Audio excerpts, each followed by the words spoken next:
Si Amang ay isang mahusay na pintor at kasama natin sa advocacy. Yung process po ng painting ay hinati ni Amang. No?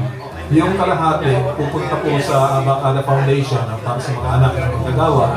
Yung kalahati naman pupunta para sa mga anak ng katutubo. Kung gusto nyong bumili, malaking tulong to para sa mga batang anak ng manggagawa. At saka para dun sa mga batang katutubo na tinutulungan din ni Amang Pintor. Si Amang Pintor po ay matagal na rin yung kanyang advocacy, may 20 years na, no? Ang Abacadang Kalimanggi naman 37 years, no? Natutuwa kami na may nagkaroon kami ng kooperasyon. Nagkita kami ni Amang Pintor, actually sa FB, no? Nag-usap na kami. Tapos nandito na si Amang Pintor kasi iba na yung mundo eh. Ang mundo, virtual reality na eh. Hindi na siya yung kamukha ng dati na di ba, face to face. Pero ngayon si Amang Pintor kasama natin face to face, no?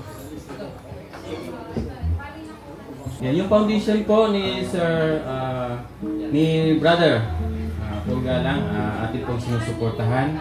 At the same time po, partner na po nung aking ginagawa na charity sa Nueva Ecija, no?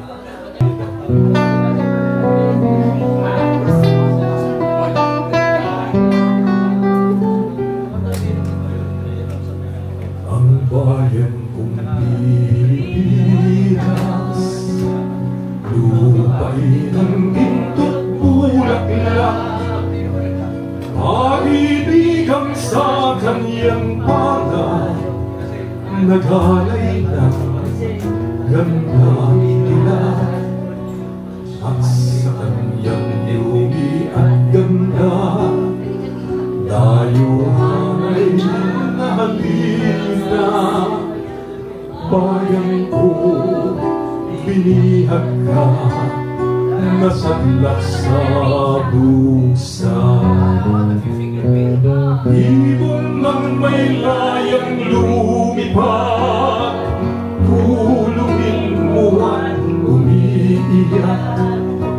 Bayan pa kayang sakdal dilat, ang di man nasang makaalpas. Pilipinas kong nilumutya, hugad ng luha ko't harita.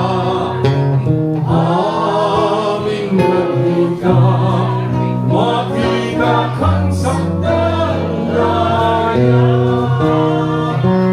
Kay sarap mabuhay sa sariling bayan, kung walang nalipin at may kalayaan.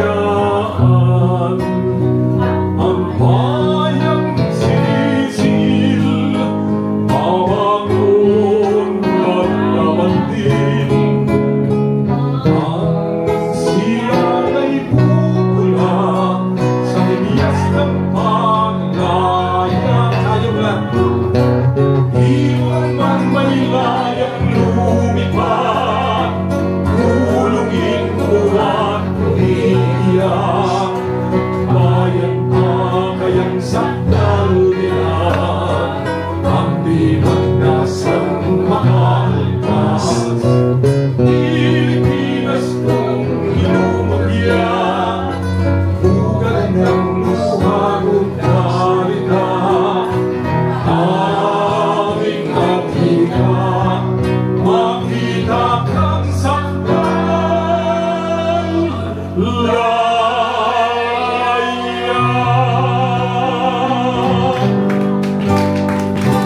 Mabuhay ang Pilipinas, mabuhay tayong lahat, isang mapagpalayang kami. Yan ang madalas naming sabihin, wala naman tayong pag-aari sa lupa na ito. Ang lahat, ang ating talino, ang ating kalakasan ay galing sa Diyos.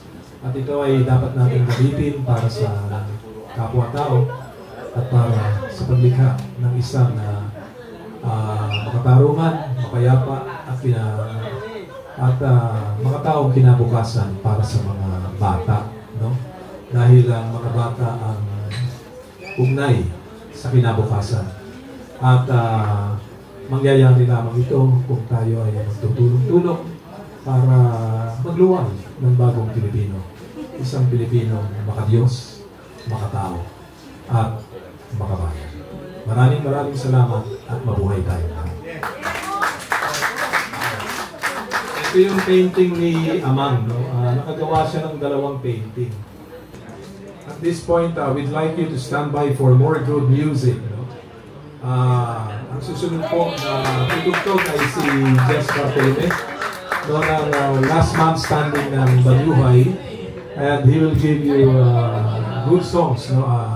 Siguro mga classics ng Banyuhay, maybe you know that, Tayo yung mga Pinoy, Nena, at marami pang iba. And of course, he will also be playing yung mga gusto nyo mapakinggan. No, mabuhay si Jess. No? Kasama niya si Tintoy on sa kanyang kahon.